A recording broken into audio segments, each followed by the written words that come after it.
Bom dia, graças e paz a todos. Eu sou Jorge Alves. Estamos começando mais um momento do Pensar e Refletir, dando hoje continuidade às nossas reflexões e estudos do Evangelho de Lucas. Hoje nós vamos ler o capítulo 8, a partir do verso 40. Então, se você tem uma Bíblia física, ou a sua Bíblia no seu smartphone, tablet, notebook, eu te convido a abrir comigo no Evangelho de Lucas, capítulo 8, verso 40. Nós vamos ler aqui duas histórias, duas narrativas que tanto Lucas como Marcos e Mateus colocaram como uma única história, num único parágrafo, que é exatamente a cura da mulher do fluxo de sangue e a ressurreição da filha de Jairo. Vamos à leitura comigo? Lucas, capítulo 8, verso 40 diz assim: Quando Jesus voltou, uma multidão o recebeu com alegria, pois todos o esperavam. Então um homem chamado Jairo, dirigente da sinagoga, veio e prostrou-se aos pés de Jesus, implorando-lhe que fosse à sua casa, porque sua única filha, de cerca de 12 anos, estava à morte. Estando Jesus a caminho, a multidão o comprimia, e estava ali certa mulher que havia 12 anos vinha sofrendo de hemorragia e gastara tudo o que tinha com os médicos, mas ninguém pudera curá-la. Ela chegou por trás dele, tocou na borda do seu manto e imediatamente cessou sua hemorragia. Quem tocou em mim? Perguntou Jesus. Como todos negassem, Pedro disse: Mestre, a multidão se aglomera e te comprime. Mas Jesus disse: Alguém tocou em mim, eu sei que de mim saiu o poder. Verso 47. Então a mulher, vendo que não conseguira passar despercebida, veio tremendo e prostrou-se aos seus pés. Na presença de todo o povo, contou porque tinha tocado nele e como fora instantaneamente curada. Então ele lhe disse: Filha, a sua fé a curou. Vá em paz. Enquanto Jesus ainda estava falando, chegou alguém da casa de Jairo, o dirigente da sinagoga, e disse: Sua filha morreu, não incomode mais o mestre. Ouvindo isso, Jesus disse a Jairo: Não tenha medo, tão somente creia, e ela será curada. Verso 51. Quando chegou à casa de Jairo, não deixou ninguém entrar com ele, exceto Pedro, João, Tiago, o pai e a mãe da criança. Enquanto isso, todo o povo estava se lamentando e chorando por ela. Não chorem, disse Jesus. Ela não está morta, mas dorme. Todos começaram a rir dele, pois sabiam que ela estava morta. Mas ele a tomou pela mão e disse: Menina, levante-se. O espírito dela voltou e ela se levantou imediatamente. Então Jesus lhe ordenou que lhe dessem de comer. Os pais dela ficaram maravilhados, mas ele lhes ordenou que não contassem a ninguém o que tinha acontecido. Então, aqui nós estamos diante desse parágrafo, que contém essas duas histórias. E desde os primórdios, os evangelistas, a começar do texto de Marcos, que é o evangelho mais antigo, é o texto mais antigo dos evangelhos, fez questão de inserir essas duas histórias em uma só. Até porque uma envolve a outra, uma está atrelada à outra, sendo que a segunda história, a história da mulher do fluxo de sangue, ela acontece exatamente quando Jesus está indo a caminho da casa de Jairo. Ou seja, essa história se deu como consequência de Jesus ter ido na direção da casa de Jairo. O verso 40, ele começa dizendo que Jesus havia voltado de onde? Ontem, no encontro que nós tivemos ontem, nós lemos sobre o momento em que Jesus ele foi para a cidade de Gadara, ou Gerasa, na região de Decápolis, né, das 10 cidades gentias, das 10 cidades onde havia estrangeiros, que era no norte de Israel. Jesus agora ele volta para Cafarnaum. Ele volta exatamente para a região ali de Cafarnaum, da Galileia, que é o seu quartel-general, onde ele inicia o seu ministério, aonde ele inicia a sua missão. E quando ele volta, o texto diz que o povo está recebendo ele com alegria. Jesus está num momento do seu ministério onde ele é aclamado, onde ele é reconhecido, onde está em evidência os milagres, os sinais e tudo mais o que Jesus tem operado na vida das pessoas.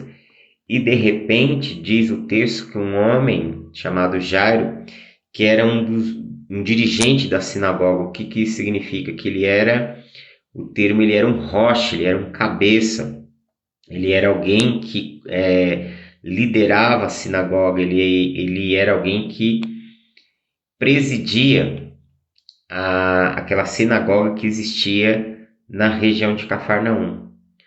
Ou seja, ele era alguém que tinha um status religioso e social de grande importância. Normalmente, os dirigentes das sinagogas, viam de regra, eram do grupo dos fariseus, eram do grupo dos estudiosos, dos discípulos dos rabinos, né? Então, provavelmente, esse homem aqui ele pertencia ao grupo dos fariseus, que era um grupo que tanto admirava Jesus quanto perseguia Jesus. É engraçado isso, mas o movimento farisaico, ele é um movimento que eles admiram os ensinos de Jesus, eles admiram as respostas, o brilhantismo de Jesus na sua interpretação do texto da Torá, mas ao mesmo tempo, algumas interpretações de Jesus são tão radicais, são tão assustadoras aos olhos deles, que basicamente é um grupo que fica dividido acerca de Jesus e fica cogitando se de fato ele é ou não o Messias. Então, entre esse grupo farisaico, há uma divisão muito grande. Eles ficam com as suas opiniões divididas. Na maior parte do tempo, boa parte deles está sempre duvidando de Jesus, está sempre perseguindo a Jesus ou tentando entender os ensinos de Jesus. Se a gente fizer um olhar acadêmico, um olhar mais analítico sobre a forma que Jesus ensina, sobre a forma que Jesus explica a Torá, é compreensível o fato dos fariseus se aproximarem muito dele pelo seguinte: a forma como Jesus ensina, a forma como Jesus ele aborda o texto do Antigo Testamento é muito semelhante à forma que eles abordam. E na maior parte do tempo, nos seus ensinos, Jesus ele se porta muito parecido com um mestre da tradição rabínica. Tanto que como Jesus é chamado, principalmente pelos seus discípulos, mas também por aqueles que não são seus discípulos e por aqueles que pertencem ao movimento farisaico. Eles chamam ele de Rabone, chamam ele de mestre. É um termo usado para os professores desse movimento, né? Rabinos como Hillel, como Shammai e outros que geraram escolas de pensamento naqueles dias. Então, era muito comum nós vermos, e os evangelhos mostram inúmeras vezes, pessoas que pertenciam ao segmento do farisaísmo irem até Jesus. Alguns resolveram persegui-lo, outros ficaram admirados e foram até Jesus para aprender, para tentar compreender. Depois, ali quando começa o movimento da igreja, o surgimento da igreja, muitas pessoas do farisaísmo acabam se convertendo-se, reconhecendo a Jesus como Messias, né? Então esse homem ele era um líder da sinagoga, ele era alguém que tinha influência, ele era alguém que tinha o respeito das pessoas, ele era um líder espiritual no meio do seu povo. E provavelmente, diante da situação que lhe foi acometida, talvez ele teria buscado outros recursos no primeiro momento. O texto diz que ele veio até Jesus para que ele curasse a sua filha que estava à beira da morte. A menina tinha 12 anos de idade e provavelmente ele procurou inúmeros recursos para socorrer a sua filha, e depois que esses recursos foram ineficientes, foram ineficazes para trazer resposta à vida da sua filha, então ele se lança a ir até Jesus como uma última opção. Como muitas vezes as pessoas, via de regra, fazem, né? Nós vemos muitas vezes pessoas que procuraram respostas em tantas coisas na vida, mas quando todas as alternativas humanas, quando todas as respostas humanas falharam, se agarraram a Deus, se agarraram a Jesus como última alternativa. E o interessante é que a última alternativa foi a que de fato mudou a vida dessas pessoas. A última alternativa, o último lugar onde se agarraram, foi o lugar onde trouxe de fato uma mudança sobre a vida deles. Então esse homem ele vem até Jesus, ele se lança aos pés de Jesus. Isso mostra o tamanho do desespero, o tamanho da dor, o tamanho da agonia daquele homem. Que ele estava vivendo um momento tão avassalador, tão aterrorizante em sua vida, que ele não sabia mais o que fazer. E por isso ele vai até Jesus, ele implora a ajuda de Jesus.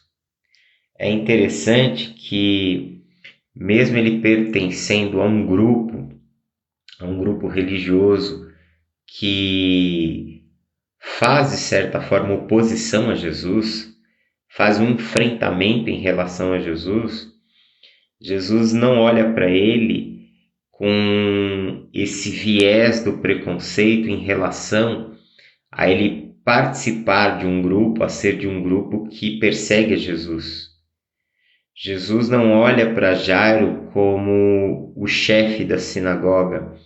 Jesus não olha para Jairo como aquele que representa o partido dos fariseus, o grupo dos fariseus. Jesus olha para aquele homem como um pai, como um homem, como um ser humano que está mergulhado na dor, que está vivendo um momento avassalador dentro dele, que está prestes a perder a filha que ama. Jesus ele olha para aquele homem como um ser humano diante da sua mais profunda dor e diante da sua angústia e das suas necessidades. E é isso que nós precisamos entender em nossa vida, que o olhar de Deus para nós, está para além do que nós fazemos. O olhar de Deus para nós está para além das escolhas que já fizemos na vida, sabendo que muitas vezes, a causa de muito dos nossos sofrimentos, da maior parte dos nossos sofrimentos na vida, são decorrentes das nossas próprias escolhas. Nós sofremos na vida e passamos por muitas dores, por muitas angústias, por muitas desilusões, decepções, não exatamente causada pelos outros, porque o grande inimigo da nossa vida somos nós mesmos. O seu grande inimigo é você mesmo. O seu grande inimigo não é o diabo, o seu grande inimigo não são os demônios, o meu grande inimigo não é o diabo nem os demônios. O nosso grande inimigo não é o mundo, não são os outros, não são as pessoas. O grande inimigo, o grande adversário da nossa vida somos nós mesmos. Então, muitas das nossas dores, muito do nosso sofrimento são decorrência das nossas escolhas, das nossas atitudes, do caminho que trilhamos, das coisas que fazemos. E quando Deus olha para nós, Ele olha para além de tudo isso. Ele olha para além de quem nós somos, olha para além do que fazemos, olha para além do que temos. Ele enxerga em nós a nossa humanidade frágil, despedaçada, quebrada e totalmente carente de socorro e de auxílio. E ao olhar para nós com esses olhos de amor, de bondade, de misericórdia, Deus estende a sua mão para nos socorrer. Jesus, ele expressa esse olhar do Pai, esse olhar de amor, esse olhar que não faz distinção, esse olhar que é um olhar que quer amar, curar e restaurar a vida de todo ser humano. É com esse olhar que Jesus olha para esse homem e é a partir desse olhar que Jesus se levanta para ajudar aquele homem. E aí o texto diz que Jesus ele vai com ele, vai na direção da casa dele. O verso 42 ele dá continuidade dizendo, estando Jesus a caminho, ou seja, ele estava indo na direção da necessidade daquele homem. Entenda que Deus ele está sempre indo em direção às nossas necessidades. Quando Deus se revela a Moisés e Moisés pergunta em nome de quem ele deveria ir, o termo que aparece na Bíblia hebraica, no texto de Êxodo, é Erie, Asher, Erie. Ele está dizendo, eu sou quem eu serei. Essa seria uma tradução literal. Mas, na verdade, dizem os rabinos que a ideia ali do Eterno é dizer para Moisés que ele deveria dizer para o povo de Israel que aquele que estava se revelando a ele ali na sarça, no monte, era aquele que seria aquele que seu povo necessitasse. Ou seja, Deus seria para o seu povo aquilo ou aquele que o seu povo necessitasse. Naquele momento, Deus se manifestou como libertador. No deserto, Deus se manifestou e se revelou como provedor, como curador, como educador. Então, Deus é para nós, Ele se revela para nós, sendo aquele que supre a nossa necessidade na dimensão que a nossa necessidade existe. Deus ele está sempre vindo ao nosso encontro, todos os dias. Ele se tornou, ele se expressou e ele veio radicalmente ao nosso encontro em Jesus de Nazaré. Mas todos os dias da nossa vida, o Senhor vem ao nosso encontro para tratar das nossas necessidades. Quando Jesus está indo a caminho, o texto diz que uma multidão está ali comprimindo, apertando ele. E os evangelistas colocam em série essa história, uma outra história dentro dessa primeira história. E aí o texto diz no verso 43 que uma mulher que há 12 anos ela vinha sofrendo de uma hemorragia e que havia gastado todo o seu dinheiro com médicos, mas ninguém tinha conseguido curá-la. O que nós percebemos aqui é que essas duas histórias elas carregam muitas similaridades, muitas proximidades. Então você tem Um homem que provavelmente procurou respostas, procurou recursos, procurou algumas alternativas e não teve resposta a isso. E por isso vai ao encontro de Jesus. Logo em seguida você vê uma mulher que gastou todo o seu dinheiro. E quando o texto diz que ela gasta todo o seu dinheiro, dá a impressão que ela passou a maior parte da sua vida, ou seja, passou esses 12 anos. Durante esses 12 anos, ela passou investindo, ela passou gastando o seu dinheiro, procurando recursos que pudessem trazer cura e restauração para a sua saúde. Então, alguém que custeou, que teve que arcar com tantas despesas ao longo de mais de uma década, denota-se no texto então que ela era uma mulher de posses e que talvez ela gastou, né? O texto diz que ela gastou tudo que ela tinha, ou seja, que mesmo sendo alguém que tinha condições, que tinha posses, ela fez tudo o que ela podia, gastou tudo o que ela tinha, colocou todas as suas reservas, todas as suas esperanças, toda a sua confiança em algo que não pôde ajudá-la. E isso nos ensina exatamente que assim também nós muitas vezes agimos em nossa vida. Muitas vezes nós colocamos todos os nossos ovos numa cesta só. Aí a cesta cai e se quebram todos os ovos. Nós temos uma tendência natural a depositar a nossa confiança, a nossa esperança em recursos, em coisas que muitas vezes não saem da maneira que nós esperamos, não saem da forma como nós acreditamos que seria. E em consequência disso, vêm as grandes decepções, vêm as grandes dores.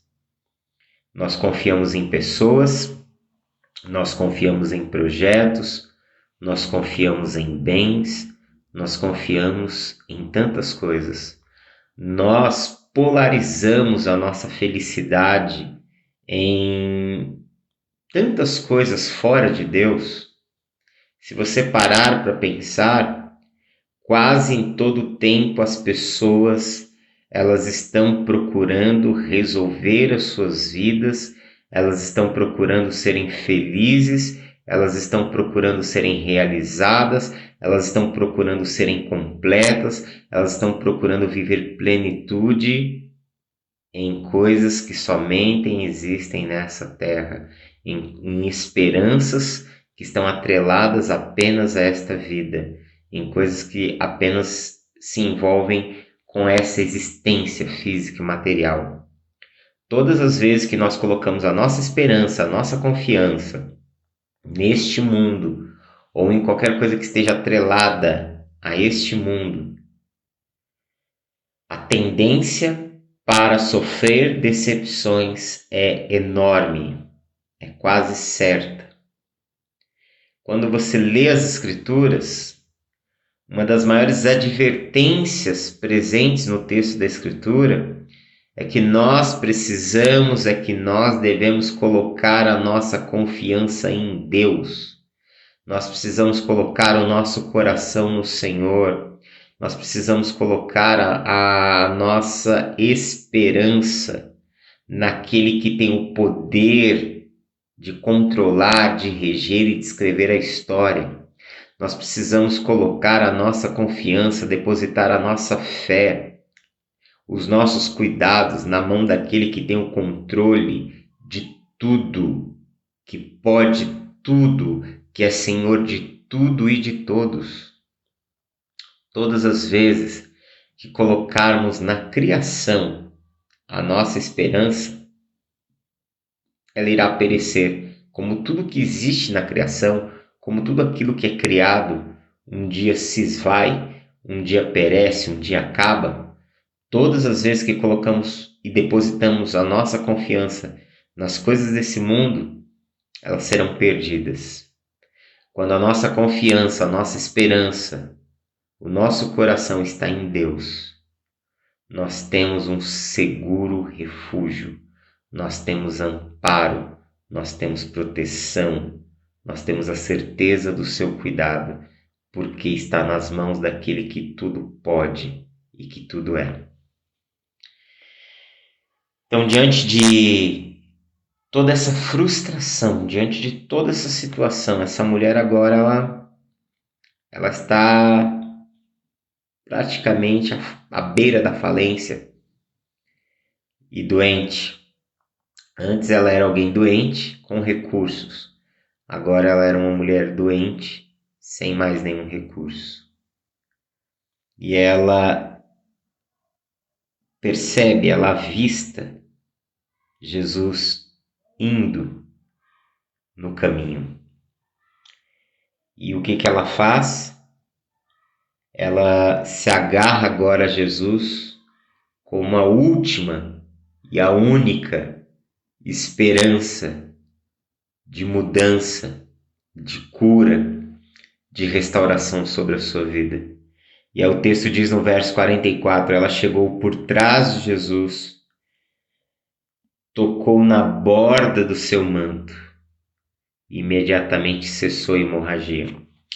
O texto de Marcos, em Marcos 5, que é a outra referência dessa passagem, diz que ela irrompeu, que ela passou pelo meio da multidão, que ela venceu a multidão, que ela foi ali se colocando, foi ali entrando, sabe, cada vez mais adentrando ali por dentro daquele bloco de pessoas e até conseguir tocar em Jesus e como as pessoas apertavam Jesus, como havia uma aglomeração muito grande sobre Jesus.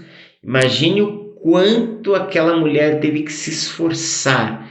Imagine o quanto, mesmo em meio à sua fraqueza física, ela teve que se desdobrar. E ela nem consegue tocar exatamente em Jesus. Ela não toca no corpo de Jesus, mas o texto diz que ela toca na orla do seu manto. O que isso significa?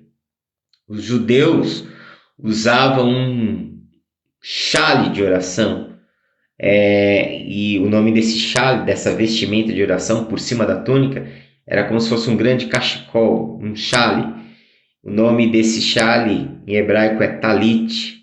O talit ele era usado especificamente por homens, somente homens usavam talit. O talit ele era uma espécie de véu de oração.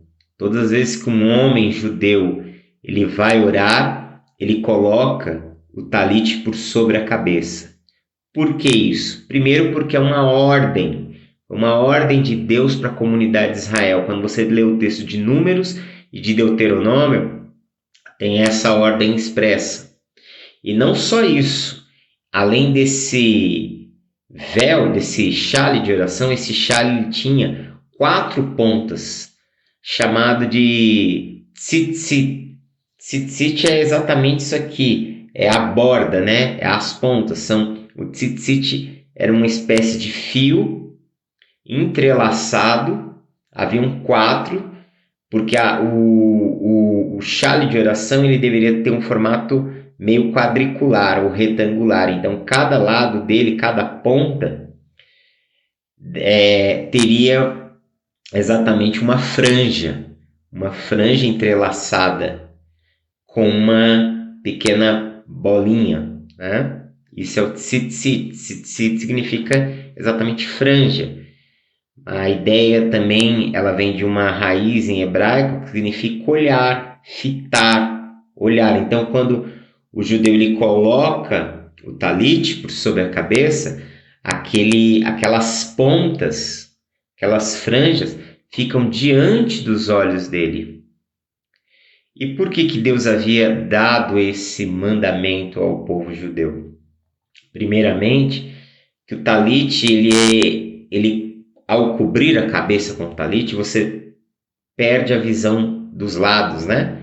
É a mesma coisa quando você tem uma blusa, uma jaqueta com capuz, já colocou um capuz? Quando você pega a blusa e coloca, né, o capuz da jaqueta, você não consegue mais olhar para o lado. Ou seja, você não tem mais as distrações. A ideia do talit era ser uma espécie de caixa, de quarto de oração, de um lugar ali onde a sua concentração, ela está em Deus. É como se ao colocar o talit, o judeu ele entrasse para dentro de si, ele se voltasse para dentro de si, ele rompesse com o mundo exterior e agora ele está no secreto da presença de Deus, no secreto diante do Senhor. Quando a gente lê lá em Mateus, onde Jesus fala, você deve entrar no seu quarto, fechar a porta e orar ao seu Pai que está em secreto. A palavra ali em grego é tameion, que dá a ideia de quarto, mas o que Jesus ele estava falando não era de ir para o quarto, né? A ideia ali que ele está falando é uma fala muito judaica mesmo. Ele está falando exatamente de você colocar o talit, do judeu colocar o talit, e ele está ali no seu secreto, no seu lugar secreto, no secreto da presença de Deus. Para nós que não somos judeus e que não temos a necessidade de usar o talit, o secreto, o quarto é o nosso coração. Quando você fecha os seus olhos, ou ainda que você esteja orando com os olhos abertos, mas quando você se volta para dentro de si, quando você apresenta a sua oração a Deus, quando ela não é uma coisa externa, quando ela não é uma coisa para os outros, quando você apresenta as suas necessidades pessoais, quando você tem aquele encontro com Deus dentro de você, esse é o seu quarto, esse é o seu tameion. Mas o talit, ele era esse quarto, vamos dizer assim, é um quarto de oração. Você pode estar no meio da rua, um judeu poderia estar no meio da rua, um judeu poderia estar em qualquer parte, ele colocasse o talit para orar, ele saiu daquele ambiente e ele entrou na presença de Deus. Então o talit era esse mandamento aos homens. E as franjas? O que significavam as franjas? O que significava o tzitzit? Primeiro, eles são 4. E esses 4, eles representam o quê? Que por todos os lados nós estamos cercados da presença do Senhor e nós estamos cercados do mandamento. As franjas, elas existiam na orla da veste judaica exatamente para fazer lembrar dos mandamentos, que os mandamentos cobriam toda a vida, que os mandamentos completavam toda a vida. Mas não era só isso. Quando o judeu estava ali com o talit e a franja estava diante do olho dele, ele lembrava que ele tinha a responsabilidade de guardar e obedecer os mandamentos de Deus. A franja, ela era um símbolo também da santidade de Deus. Tanto que ele, no texto de Números, quando Deus ordena a construir o tzitzit, a franja, no talit, significa que havia uma parte que era azul, seria azul celeste, exatamente simbolizando o quê? O céu, simbolizando a presença de Deus, simbolizando a santidade de Deus, ou seja, quando nós estamos na presença de Deus, nós estamos diante da santidade de Deus. E essa santidade de Deus, ela deve invadir a nossa vida, ela deve nos levar à consciência de que nós não pertencemos a nós mesmos, de que a nossa vida pertence a Deus, de que a nossa história pertence a Deus. Então, assim como Deus é santo, ser povo de Deus significa também construir uma vida em santidade. Então, o tzitzit fazia o judeu lembrar dessa santidade de Deus e de que eles foram separados por Deus, eles foram escolhidos do meio das nações, dos povos, para ser o povo que pertence a Deus. Então eles também deveriam viver esta santidade, essa separação. O tzitzit, ele lembrava ao homem judeu sobre a necessidade de estar em comunhão em conexão, em intimidade com o Criador. Então todo homem judeu tinha um talit, e o seu talit ele tinha essas franjas, esse tzitzit. A mulher, quando ela rompe ali a multidão, ela toca exatamente, ela não chega nem a tocar no talit em si, ela não toca em Jesus, ela não consegue tocar em Jesus, ela não alcança o braço de Jesus, não alcança o corpo de Jesus para tocar, ela não consegue tocar no manto de Jesus, não consegue tocar no talit. O texto diz no verso 44 e também no texto de Marcos e Mateus que ela toca na orla, na borda do manto, ou seja, ela toca na franja, é o máximo que ela consegue alcançar, é a franja, é aquele fio do chale de oração. E o texto diz que quando ela toca ali, ela é curada. Quando ela toca ali, naquele exato momento a hemorragia cessa. Ou seja, ela ainda estava sangrando, ela estava sangrando e invadiu aquela multidão e venceu aquela multidão, rompeu com aquelas barreiras, com as limitações dela, ela teve que superar as suas limitações. E ela não toca em Jesus, mas ela toca no tzitzit, ela toca na franja do chale, na franja do talit, e ela é curada. E Jesus diz que dele saiu poder. E o que isso significa? Há um símbolo aqui muito forte.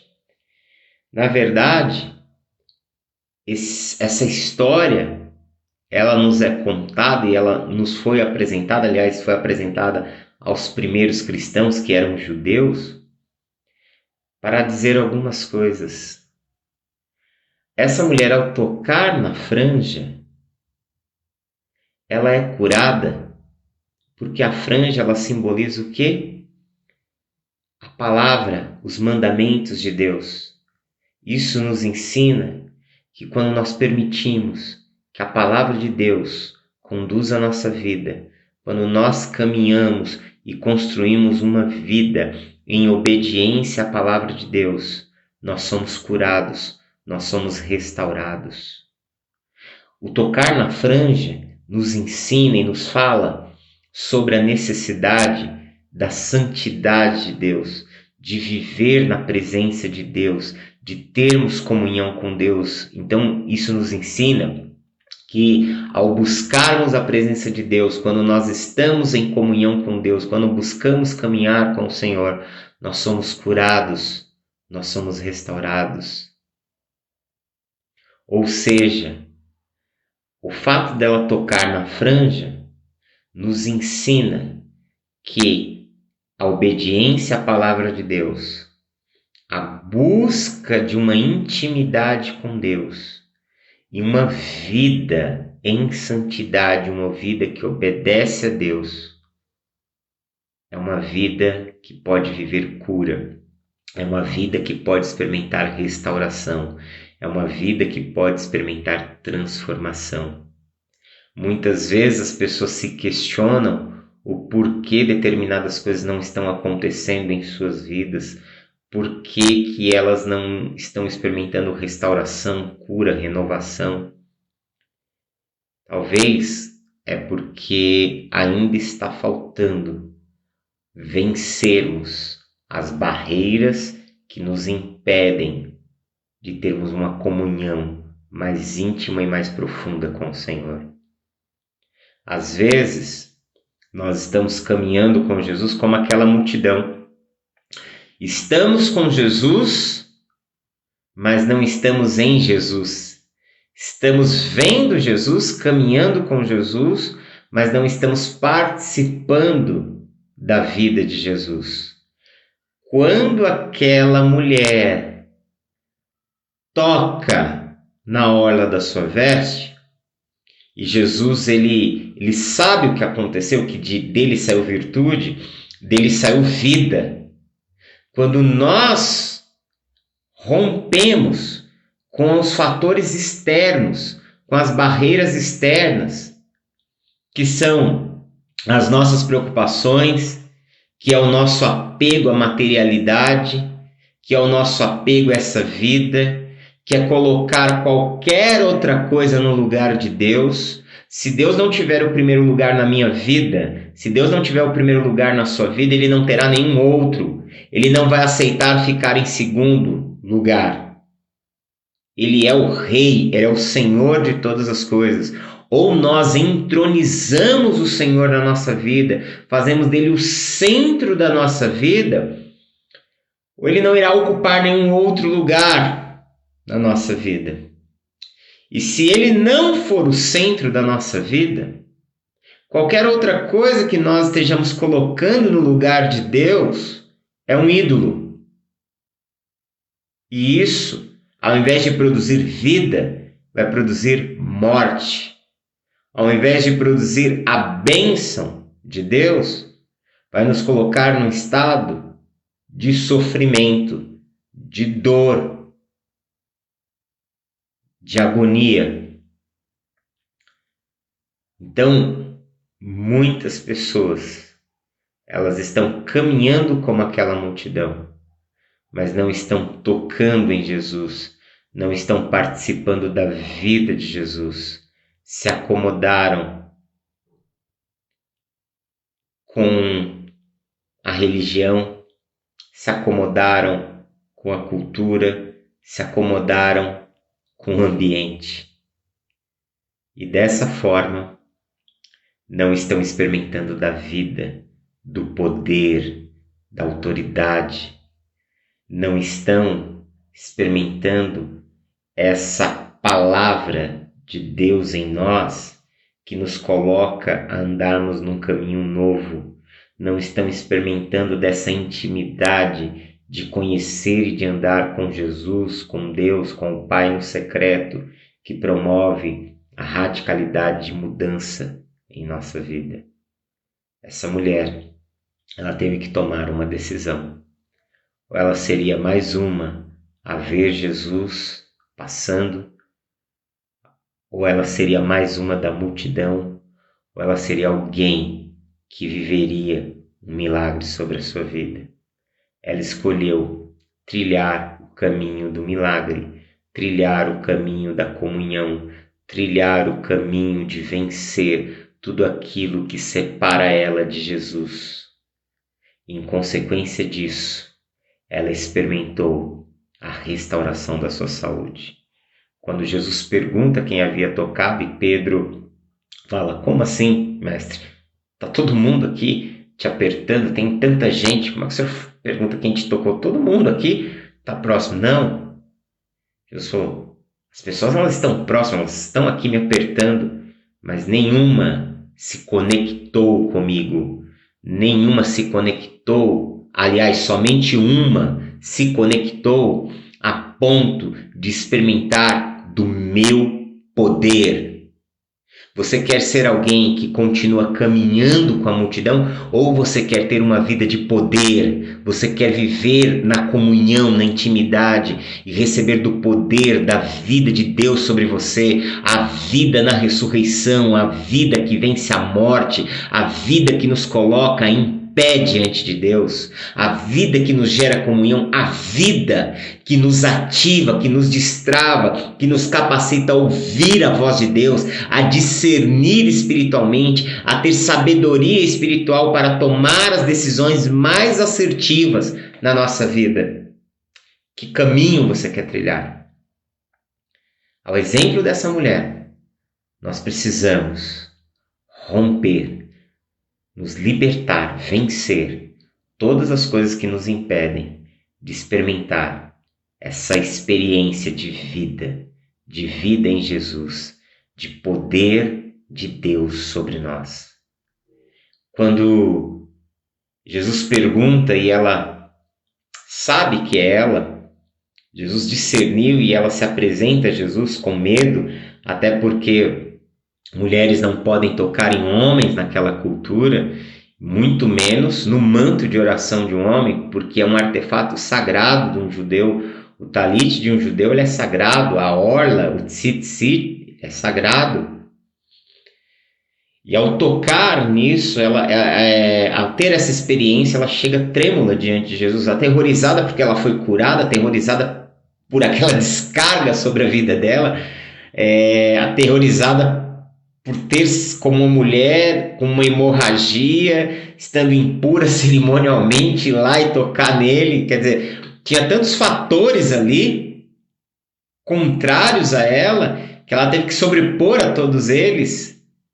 E aí Jesus olha para ela e diz: filha, a tua fé te curou, vai em paz. Que fé é essa?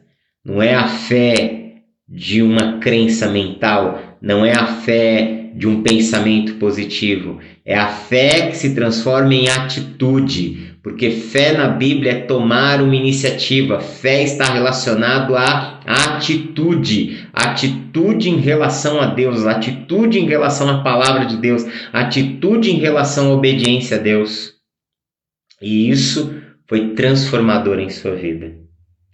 E aí, segue-se a cena, Jesus ele continua depois desse episódio, e aí chega na casa de Jairo, onde a filha havia morrido. E as pessoas falam que a filha já morreu, que não deveriam mais incomodar o mestre. Jesus fala que ela está dormindo. As pessoas ali começam a rir, começam a achar que Jesus está falando uma coisa absurda, a menina está morta, não está dormindo, não entenderam a fala de Jesus, não entenderam a dimensão da fala de Jesus, que ele estava dizendo que ele iria despertá-la, que ele iria trazê-la novamente à vida, que ele iria trazê-la de volta à consciência. E aí eu disse para vocês que essas histórias elas estão interligadas, elas têm paralelos. Você pode ver que a menina ela tinha 12 anos e que a mulher sofria de uma hemorragia há 12 anos. Por que há essa conexão do número 12? Esses textos aqui eles estão casados até mesmo intencionalmente. Eu sei que faz parte de um único evento histórico, mas fazer questão de falar que a menina tinha 12 anos, falar que a mulher sofria 12 anos, tem um propósito, tem um simbolismo aqui. Muito provavelmente isso aqui está atrelado às crenças judaicas, à mística judaica. Os números no judaísmo eles têm representações. O número 12, dentro da mística judaica, está atrelado à palavra Rai. Rai significa vida. Então, o escritor, ao usar o número 12 nas duas histórias, está dizendo que Jesus ele veio manifestar a vida. O 12 é um número de completude, o 12 significa um encerramento de ciclos. O ano judaico também é composto por 12 meses. Mas a ideia da palavra, do número, é manifestar vida. A simbologia do 12 está atrelada à palavra Rai, de Raiá, em hebraico. Isso quer dizer vida. Jesus ele veio e ele trouxe vida. Vida para a mulher que estava a todo aquele tempo sofrendo, morrendo, dia após dia. Vida para a menina que estava morta. Que em Jesus nós temos a expressão e a manifestação da vida. E aí o que o texto diz? Jesus ele pega pela mão a menina, primeiro ele entra no quarto da menina, ele chama o Pedro, Tiago, João e os pais da criança, e aí o que ele diz para a menina? Talita cumi, menina, levante-se. E aí você vai perceber nessa história que a vida é derramada, A vida de Deus é transmitida a nós por duas vias. Na história da mulher do fluxo de sangue, a vida ela é transmitida pelo toque. Ela toca em Jesus e ela recebe vida. Na história da menina, a menina ouve a palavra de Jesus: menina, levanta-te, talita, cumi. E ao ouvir a voz de Jesus, ela volta à vida, porque a voz de Jesus produz vida, porque a voz de Jesus é a voz de Deus. Jesus é o Verbo, é a palavra que se tornou carne, cheia de graça e de verdade, e vimos e vemos a sua glória como a expressão da glória do Pai.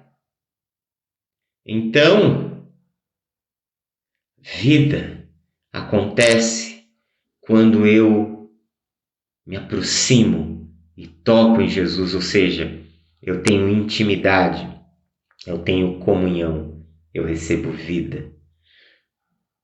Vida eu recebo quando eu estou imergido e mergulhado na palavra de Deus.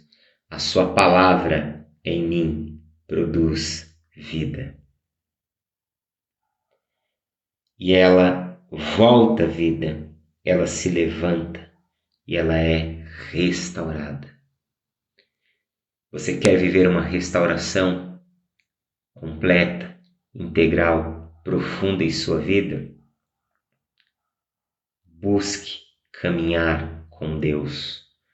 Busque viver uma vida de intimidade por meio da oração, por meio da obediência, por meio de caminhar com Jesus.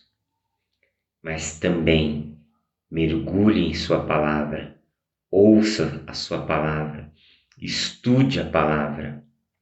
São caminhos que vão te colocar como alguém que vai experimentar vida espiritual, a vida que vai te tirar da morte, que vai te tirar da cegueira, que vai te tirar da situação de dor, que vai produzir cura, que vai produzir renovação, que vai produzir restauração, que vai produzir restituição. O Senhor tem vida.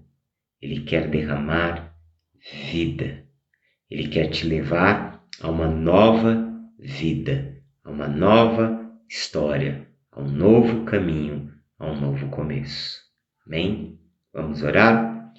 Pai, nós te louvamos por tua bondade, por tua graça, por tua presença em nosso meio. Peço pela vida desse teu filho, dessa tua filha, que a tua vida se manifeste, que a tua graça se derrame, que possamos tocar em ti, que possamos tocar em tua santidade, que ela possa nos revestir, nos cobrir, que possamos experimentar esta comunhão do secreto, que possamos ouvir a tua voz, que possamos aprender da tua palavra, que possamos caminhar para vivermos do teu poder sendo derramado sobre nós. Nos coloca em pé, Senhor, restaurados, curados, vivificados em tua presença, Senhor. Nós oramos a ti, certos de que tu és poderoso para fazer em nós muito mais do que pensamos ou imaginamos, segundo o teu poder que opera em nossas vidas. Oramos a ti em nome de Jesus. Amém. Deus abençoe Cristo. Forte abraço e até mais.